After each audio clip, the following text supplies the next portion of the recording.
Abrimos este último bloque con la presencia del economista José Dapena para analizar las principales noticias económicas de estos últimos días. José, ¿qué tal? ¿Cómo andás? Muy bien, muchas gracias por la invitación, Alejandro. Gracias a vos por estar aquí.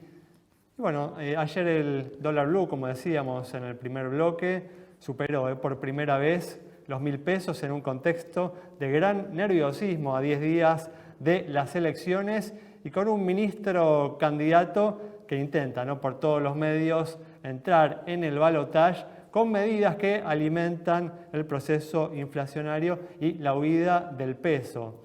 Hoy igual, bueno, fue un día más tranquilo, ¿no?, con operativos en el microcentro, ¿no?, contra las cuevas, con medidas, ¿no?, para seguir reprimiendo, ¿no?, los dólares financieros. Sí, tenemos un virtual feriado cambiario con el feriado del viernes y del lunes, que de alguna forma quieta un poco la posibilidad que tiene el dólar de seguir moviéndose, pero como bien dijiste, Alejandro, está reflejando el nerviosismo que existe en el mercado respecto de lo que puede llegar a suceder el día 22 de octubre y más aún el día 23 de octubre. El dólar está alto, pero hemos tenido un dólar, quizás nos llama un poco la atención porque supera la barrera psicológica de los 1.000. Entonces, sí, eso de una forma impacta. Nunca valió 1.000 pesos el dólar en los últimos 30 años, ¿no? Pero es un dólar equivalente, por ejemplo, al de septiembre del 2020. Septiembre, octubre del 2020, exactamente. 23 de octubre, si mal no recuerdo, del 2020 fue un día que alcanzó el equivalente de 1.100, 1.050, 1.100 pesos, que fue con Guzmán, cuando estaba Guzmán a cargo. Es decir, que hemos atravesado periodos de zozobra. Y después en julio del 2022, ¿no? También. Exactamente, ahí fue un poco menos, pero nuevamente, Bataques, ¿no? Exactamente, y ahí fue donde los pesos comenzaron a buscar refugio a través de ir eventualmente hacia el Merval. El Merval estaba en ese momento en 80.000 puntos y se duplicó en muy poco tiempo. Entonces, lo que muestra es un poco la incertidumbre. Hablábamos fuera de cámara de que con cepo cambiario se asemeja a estar dentro de un dormitorio, dentro de un cuarto, dentro de un lugar cerrado en el cual uno puede salir y de repente empieza a caer agua y todos buscamos cobertura y el precio de la cobertura comienza a ser muy muy caro, sobre todo cuando uno tiene experiencias de años anteriores, lo que ha sucedido, porque eso impacta mucho. Uno empieza a escuchar historias, los más jóvenes, de lo que sucedió en el 89, de lo que sucedió en el 2001, de lo que sucedió en el 76, en el 76, sí, 75, 76 con el Rodrigazo también. Entonces eso de alguna forma impacta en el miedo y lo que tenemos es un tipo de cambio que refleja ese miedo en este momento. Fíjate que los futuros del dólar oficial, del que hoy está en 350 a 2 meses y medio, o sea, el último día hábil de diciembre, en este momento están en 900. Entonces eso, y ojo también. Pero es natural, ¿no? Cuando tenemos un gobierno que en lugar de tomar medidas, ¿no?, para frenar la inflación, toma medidas que la alimentan, naturalmente los inversores, los ahorristas, el público en general, va a buscar, ¿no?, cobertura, va a buscar resguardo en el dólar, ¿no? Es que a veces decís, bueno, ¿cómo duermo tranquilo? Sí, podés ganar dinero, pero la pregunta que te haces también es ¿a qué costo, con qué estrés financiero? Y vos fíjate que si pagás tasas muy muy altas, las estás pagando por poco tiempo, es decir, estás pagando un mes de tasas altas. La vez pasada me consultaban por un préstamo, le ofrecían un préstamo de un banco, y que creo que la tasa está en el 98% nominal anual, que te da un 7% aproximadamente, un poquito más de un 7% mensual. Y era a 12 meses, hay 12, 24. ¿Lo tomo o no lo tomo? Y bueno, lo que pasa es que si podés tomarlo, por 2 meses estás cubierto. Entonces después en todo caso lo precancelás. Pero lo importante es atravesar estos 2 meses, que van a ser un poquito más, pero hasta tanto se estabilice la economía, se estabilice con cierto grado de certidumbre qué es lo que puede llegar a pasar con el plan económico que anuncie el ganador, sea en primera vuelta o sea en noviembre, vamos a seguir teniendo esta incertidumbre en el tipo de cambio. Tal cual, si tenemos 2 meses todavía por delante de enorme incertidumbre. Y a mí me preocupa quizás un poco más lo que suceda, primero del 22 de octubre hasta noviembre, y segundo del 22 si hubiese un balotaje hasta la entrega, que bueno, son 20 días, pero aún así hasta el 10 de diciembre, que es el cambio de mando, ¿no? La entrega en este caso de los atributos presidenciales. Bueno, justamente, ¿no? Hablás de la incógnita que se presenta, ¿no? El lunes 23 de octubre uno ve el Banco Central en una situación muy frágil, perdiendo reservas en forma diaria, 900 millones de dólares casi en lo que va de este mes de octubre.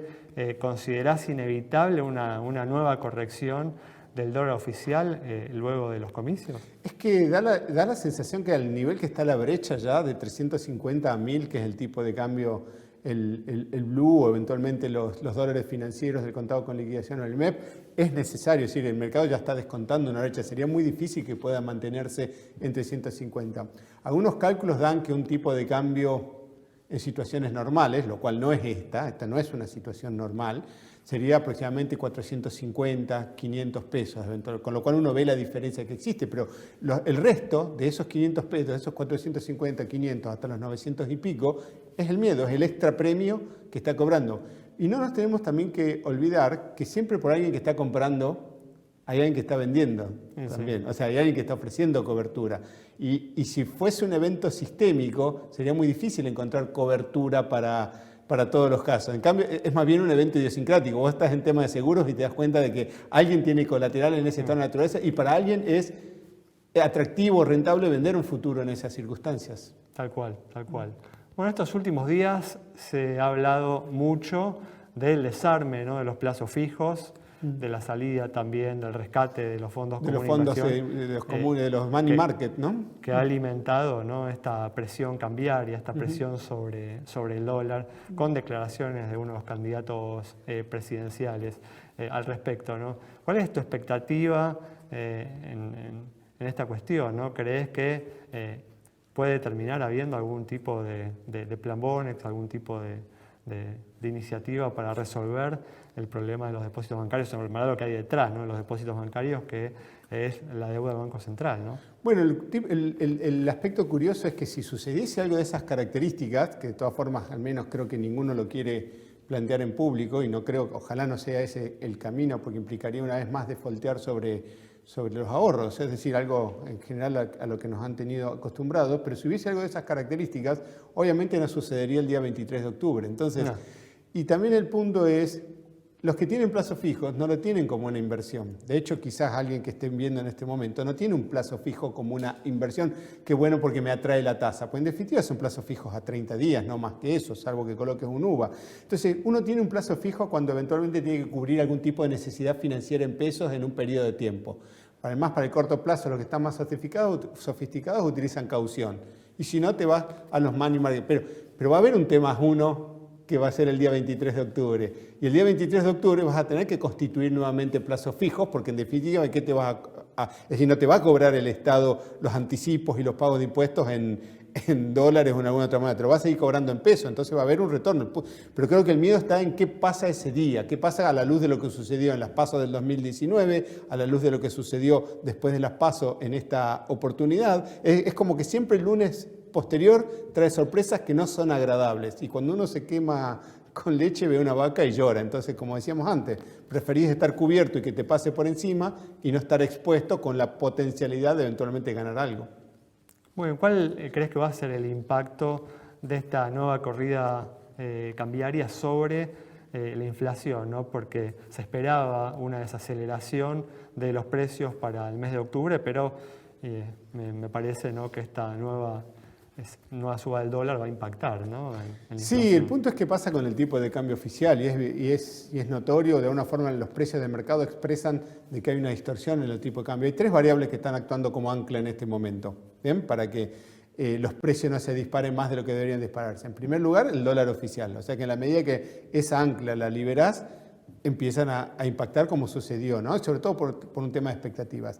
En segundo lugar, las tarifas, que también tenés que resolverlo, porque la nafta, de hecho, ya se está anunciando algunos tips. No sé si es verdad o no es verdad, pero empiezan los rumores de que falta nafta, y si la nafta costó $1, aun cuando fuese el dólar oficial a 3.50, la super está en este momento en 240, 250, entonces hay un atraso.